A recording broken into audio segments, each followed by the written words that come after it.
नमस्कार दोस्तों, आज हम स्टार्ट करने जा रहे हैं डिफरेंशियल ऑपरेटर। डिफरेंशियल ऑपरेटर यानी अवकल संकारक।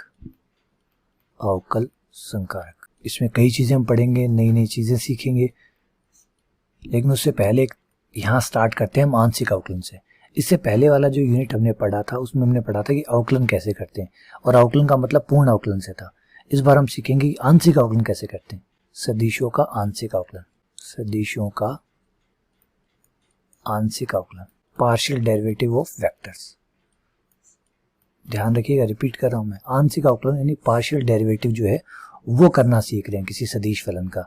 मान लीजिए f एक सदिश फलन है जो कि x पे, y पे और z पे डिपेंड करता है, तो इसके तीन आंशिक अवकलन हो सकते हैं। क्योंकि ये तीन पे डिपेंड करता है, इसका मतलब तीन जो है वो इंडिपेंडेंट वेरिएबल है, x है, y है, z है, तीन स्वतंत्र चर है। इन तीन स्वतंत्र चरों के सापेक्ष हम तीन इसके आंशिक अवकलन कर सकते हैं। f का x के सापेक्ष आंशिक अवकलन, उस समय y और z को नियत रखा जाएगा यानी कांस्टेंट माना जाएगा। फिर उसके बाद आप f का y के सापेक्ष आंशिक अवकलन कर सकते हैं, फिर आप f का z के सापेक्ष आंशिक अवकलन कर सकते हैं। लेकिन याद है, जिसके सापेक्ष कर रहे हैं आंशिक अवकलन में केवल वो एक चर होगा, बाकी दूसरा जो है वो अचर माना जाएगा। यानी x के रिस्पेक्ट में x के सापेक्ष y और z नियतांक होंगे, y के सापेक्ष x और z नियतांक होंगे, z के सापेक्ष x और y नियतांक होंगे। आपको पता होगा आंशिक अवकलन वाली, आपने अवकल की जो बुक है हमारी अवकलन एवं समाकलन वाली, पेपर नंबर 2 वो आपने पढ़ा होगा। उसमें एक प्रश्नावली थी और बहुत इंपॉर्टेंट प्रश्नावली थी, क्योंकि पेपर में काफ़ी बड़ा हिस्सा आता है उससे, अवकलन एवं आंशिक अवकलन। वो जो प्रश्नावली आपने पढ़ी है उसमें सीखा है आपने कि आंशिक अवकलन कैसे करते हैं। तो यहाँ पे हमें थोड़ी सी मदद मिलेगी उसी चीज़ की कि अवकलन और आंशिक अवकलन करना जो हमने उसमें सीखा अवकलन वाले बुक में। तो यहाँ हम सदिशों के बारे में करेंगे। वहाँ तो हमने फलनों के बारे में किया था कि फलनों का आंशिक अवकलन कैसे होता है। यहाँ पढ़ेंगे जो सदिश फलन होते हैं उनका आंशिक अवकलन कैसे होता है। तो कोई स्पेशल चीज़ है नहीं, है तो अवकलन ही। जैसे आपने पहले पढ़ा है वो अवकलन था, तो वैसे ही अवकलन सदिशों का अवकलन हो जाता है। वैसे ही आंशिक अवकलन जैसे आप करते हैं वैसे ही करिए, बस सदिशों के साथ कीजिए। चलिए एक एग्जाम्पल ले लेते हैं जिससे आपको बात समझ में आ जाए। ये f एक सदिश फलन है, ठीक है, जो कि x, y और z का फलन है, और इस प्रकार से है कि x, y i cap plus x, y square z j cap plus y z square k cap. ये आपका एक सदिश फलन हो गया, ठीक है। अब इसका आप आंशिक अवकलन करना चाहते हैं x के साथ, तो del f over del x बराबर होगा। अब x के साथ कर रहे हैं तो एक एक घटक पे जाइए और जहाँ जहाँ x है वहाँ वहाँ अवकलन कर दीजिए y और z को नियतांक मानते हुए। देखिए y बाहर आ गया, y का क्यों करेंगे, क्योंकि आप तो x के साथ कर रहे हो तो x का कीजिए ना, y बाहर x का 1 प्लस दूसरे में गए y स्क्वायर और z बाहर, क्योंकि आंशिक अवकलन x के साथ कर रहे हैं तो x का हो गया 1 प्लस, फिर यहाँ करेंगे, यहाँ तो भाई कहीं x नहीं है, कहीं x नहीं है तो y z स्क्वायर बाहर आ जाएगा, 1 माना जाएगा इसके साथ, 1 का अवकलन करेंगे तो कितना हो जाएगा 0, वो 0 हो गया। ये यूँ समझिए जब x ना हो तो फिर ये अचर हो गया, क्योंकि x है तो इसका मतलब चर है, चर नहीं है तो फिर अचर है, अचर है तो फिर 0 है, ठीक है ना। तो अगर x मिल गया तो x का अवकलन हो जाएगा, नहीं मिलेगा तो फिर वो अचर मान के उसको 0 कर देगा। तो y i cap y square z j cap and 0 k cap, ये आपका आंशिक अवकलन हो गया x के साथ। अगर इसी का आपने आंशिक अवकलन y के साथ करवाना चाहें तो बिल्कुल y के साथ भी हो सकता है। y के साथ होगा तो केवल y के साथ होगा, तो आपको y पे नजर रखनी है, y कहाँ है वहाँ वहाँ अवकलन कीजिए। y यहाँ है, x बाहर, y का अवकलन 1 i कैप, सीधा लिख रहा हूँ, अब समझ में आपको आ गया होगा। x और z बाहर आ गया, y के साथ कर रहा हूँ तो y स्क्वायर का 2y हो गया, तो ये हो गया 2xyz j कैप प्लस यहाँ z स्क्वायर बाहर आ गया और y का 1 हो गया, तो z स्क्वायर, ये लीजिए del f over del y आ गया। अच्छा, डेल f और डेल z निकालना हो तो वो भी निकल सकता है, क्योंकि जब आंशिक अवकलन होगा तो तीनों के साथ होगा।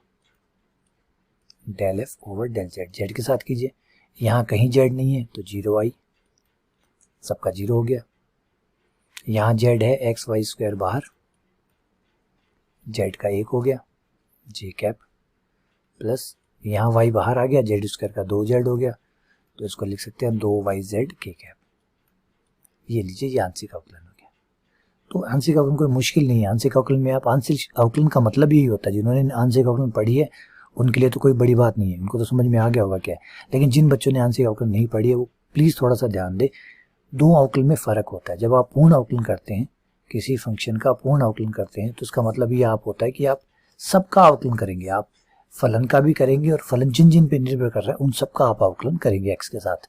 लेकिन जब आप आंशिक अवकलन करते हैं तो आप कहते हैं भाई मैं सबका नहीं करूंगा, मैं तो आंशिक रूप से करूंगा।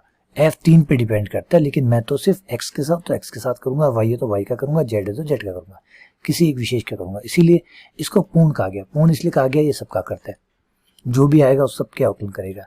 इसे आंशिक इसलिए कहा गया कि ये पर्टिकुलर केवल एक का ही अवकलन करेगा आंशिक रूप से, है ना। आंशिक शब्द, आंशिक मतलब एक हिस्से का, एक टुकड़े का। तो ये फर्क है, तो इस बात का ध्यान है।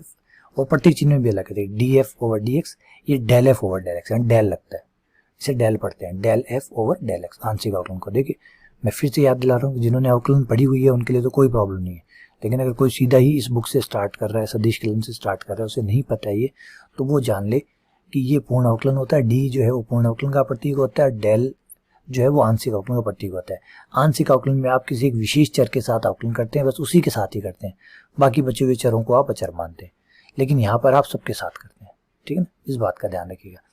आइए अब एक अवकल संकारक पढ़ते हैं जिसका नाम है सदिश अवकल संकारक, सदिश अवकल संकारक, और जिसे डेल कहा जाता है, डेल, और लिखते इस तरीके से ऊपर एरो, डेल। ये संकारक हम पढ़ने वाले। सदिश अवकल संकारक बता चुका, डेल कहते हैं, इस तरीके से हम लिखेंगे।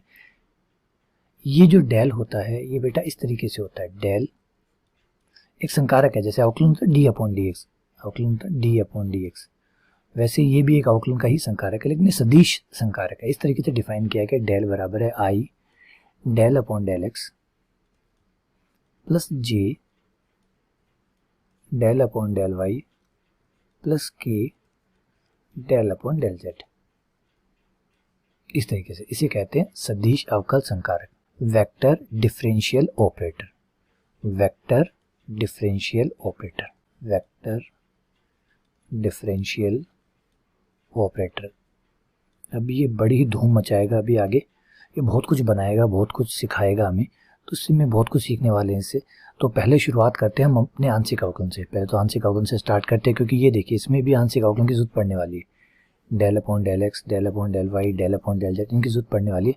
तो पहले हम आंशिक अवकलन निकालना सीख लें, प्रश्नावली स्टार्ट कर लेते हैं, और प्रश्नावली के जो सवाल हैं, शुरुआती जो सवाल है वो हमें आंशिक अवकलन करना सिखाएंगे। और फिर आंशिक अवकलन करने के बाद जो डेल है इसको कैसे यूज़ किया जाता है, कैसे काम में लिया जा सकता है, फिर ये चीज़ें हम पढ़ेंगे, ठीक है। तो चलिए मैं कुछ और एग्जाम्पल आपके सामने रख लेता हूँ। जो एग्जाम्पल हमने लिए हैं वो तो है, और कुछ एग्जाम्पल और मैं डाल लेता हूँ ताकि आपको आंशिक अवकलन जो है वो और अच्छे से समझ में आ जाए। किसी एक फंक्शन को फिर से ले लीजिए, एक्स वाई जेड, मैं आपके सामने एक सिंपल सा फंक्शन रखता हूँ। ये अदिश फलन है, क्योंकि आई जे के नहीं है ना इसके अंदर, आई जे के नहीं है, इसका मतलब ये अदिश फलन है। अगर आई जे के आ रहे हैं मतलब सदिश घटक आ रहे हैं, घटक आ रहे हैं मतलब सदिश फलन है। तो बेटा फलनों में कोई ज़्यादा फर्क नहीं होता, सदिश फलन है मतलब सदिश जैसा दिखेगा, अदिश फलन है तो अदिश जैसा दिखेगा। अब होगा तो वो फलन ही, तब भी वो फलन था, अब भी वो फलन है, सदिश है तब भी वो फलन है, अदिश है तब भी वो फलन है। बस फर्क क्या पड़ गया कि इसमें घटक नहीं आ रहे क्योंकि अदिश फलन है, ठीक है। ये स्केलर फंक्शन हो गया, अदिश फलन है। तो आंशिक अवकलन तो इसका भी होगा, है ना, आंशिक अवकलन सबका ही होगा, अदिश हो चाहे सदिश हो। अब यहाँ पे देखिए जब आप यहाँ आंशिक अवकलन करेंगे तो del f over del x. और बेटा मैं आपसे ये पहले ये प्रार्थना करना चाहूँगा कि आप एक चीज़ ज़रूर कर लें कि अवकलन के अंदर जाके आंशिक अवकलन वाली जो प्रश्नावली है, उस प्रश्नावली के कुछ सवाल, चाहे आप ये प्रश्नावली कर लीजिए, उसके कुछ सवाल आप 2-4 सवाल निकाल लीजिए ताकि आपको आंशिक अवकलन जो है पूरा समझ में आ जाए, ठीक है। अगर जिन लोगों ने पढ़ी हुई है तो बहुत अच्छी बात है, जिन लोगों ने नहीं पढ़ी है तो देखिए आपकी बुक जो है वो क्रम रूप से ही बंधी हुई है। तो अगर आप अवकलन नहीं पढ़ेंगे, समाकलन नहीं पढ़ेंगे तो इस बुक के साथ आपको दिक्कत आएगी, ठीक है ना, क्योंकि उसमें बहुत सारे टॉपिक ऐसे हैं जिनका अगला पार्ट ही है ना। तो अब आंशिक अवकलन है वो सीधे क्यों डाल दिए गए, क्योंकि ये मान के चला गया भी अवकलन पढ़ के आया, अवकलन में सीख के आया, उसे पता है क्या नहीं है, तो यहाँ वो सीधा काम में ले लेगा। तो अवकलन समाकलन जो है वो इसका मेन पार्ट है, पहले वहाँ से कुछ चीज़ें आप सीख के आइए, फिर यहाँ पे उसको अप्लाई कीजिए। तो del f over del x, जब आप एक्स के साथ आंशिक अवकलन करेंगे तो सिर्फ एक्स का करेंगे ना, तो ई की पहले तो ई का हो जाएगा, ई का तो अवकलन हम जानते हैं जो होता है एज इट इज़ हो जाता है, वो का वो रह गया। फिर ऊपर वाले का करेंगे तो वाई जेड बाहर आ जाएगा, वाई जेड बाहर आने के बाद में एक्स का एक हो गया, ये हो गया। अच्छा, आंशिक अवकलन में एक खासियत और होती है कि अगर आपने एक बार अवकलन कर लिया, अब आपने किसके साथ किया, ये एक्स के साथ किया, इस x के साथ करके आप इसका दोबारा y के साथ भी कर सकते हैं। मान लीजिए आपने तय किया कि भाई एक x के साथ करूंगा और अगला y के साथ करूंगा, तो del x over del y, ये भी कर सकते हैं। पूर्ण अवकलन में ऐसा नहीं होता था, पूर्ण अवकलन में x के साथ ही 2 बार 3 बार 4 बार होता था, लेकिन यहाँ पे ऐसा हो सकता है। यहाँ पे आप ये कर सकते हैं कि x के साथ एक बार कर लिया, दूसरा अवकलन आप y के साथ कर लेते हैं, तीसरा फिर z के साथ कर लेते हैं, या y के साथ एक और कर सकते हैं। कोई भी क्रम में x y z जो आपको मन है उसके हिसाब से आप अवकलन कर सकते हैं। मान लीजिए मैं y के साथ करता हूँ, तो देखिए अब y इसमें 2 बार आ गए, एक बार y यहाँ है, एक बार y e के अंदर है, और दोनों गुणा में है। गुणा में है तो गुणा का नियम लगेगा, z बाहर रहेगा, z बाहर गुणा का नियम, गुणा के नियम के y का 1 हो गया, e की पावर x y z बाहर छोड़ दिया, फिर y को बाहर छोड़ दिया, e की पावर x y z का e की पावर x y z, और फिर x y z का ऊपर वाले का करेंगे तो आप y के साथ कर रहे हैं, इसलिए x और z बाहर और y का 1, ये लीजिए अवकलन हो गया, ये हो गया y के साथ। अब आप कॉमन निकाल लीजिए, e की power x y z common आ गया, अंदर बच गया 1 प्लस x y z। ये देखिए इस तरीके से अवकलन हो गया। अब आप चाहें तो आगे फिर एक बार और अवकलन कर सकते हैं। और मान लीजिए आप z के साथ करना चाहें तो z के साथ कर लीजिए। तो आंशिक अवकलन में आप किसी के साथ भी कितनी बार भी अवकलन कर सकते हैं, है ना। चाहे एक x, पहला अवकलन हमने x के साथ किया, दूसरा y के साथ किया, तीसरा z के साथ किया, या x के साथ एक बार किया, y के साथ 2 बार कर दिया, x के साथ एक बार करके z के साथ 2 बार कर दिया, कुछ भी किसी भी क्रम में आप अवकलन कीजिए, कोई दिक्कत नहीं, आप कर सकते हैं। ये आंशिक अवकलन खासियत है। अभी चलिए प्रश्नावली का जो अगली लेक्चर स्टार्ट करेंगे, इस लेक्चर को तो आप यहाँ पे खत्म करेंगे हम। अगले लेक्चर में हम जो स्टार्ट करेंगे तो प्रश्नावली को स्टार्ट करेंगे, तो उसमें शुरुआती सवाल जो है वो अवकलन के बारे में, ये आंशिक अवकलन के बारे में, वो आप और पढ़िए ताकि आपको आंशिक अवकलन और समझ में आ जाए। और फिर भी अगर कोई डाउट बना रहता है आंशिक अवकलन से जुड़ा हुआ, तो मैंने पहले आपसे कहा है कि अवकलन में जाइए, अवकलन में जाके जो आंशिक अवकलन वाली प्रश्नावली उसको पढ़ लीजिए, देख लीजिए, और वहाँ भी अगर आपको डाउट रहता है तो वहाँ मुझे कमेंट सेक्शन में आप मैसेज मुझे कर दीजिए कि इसमें डाउट है, मुझे समझ में नहीं है, तो मैं आपको उसको सॉल्व करवा दूंगा। ठीक है, चलिए बहुत बहुत धन्यवाद, शुक्रिया।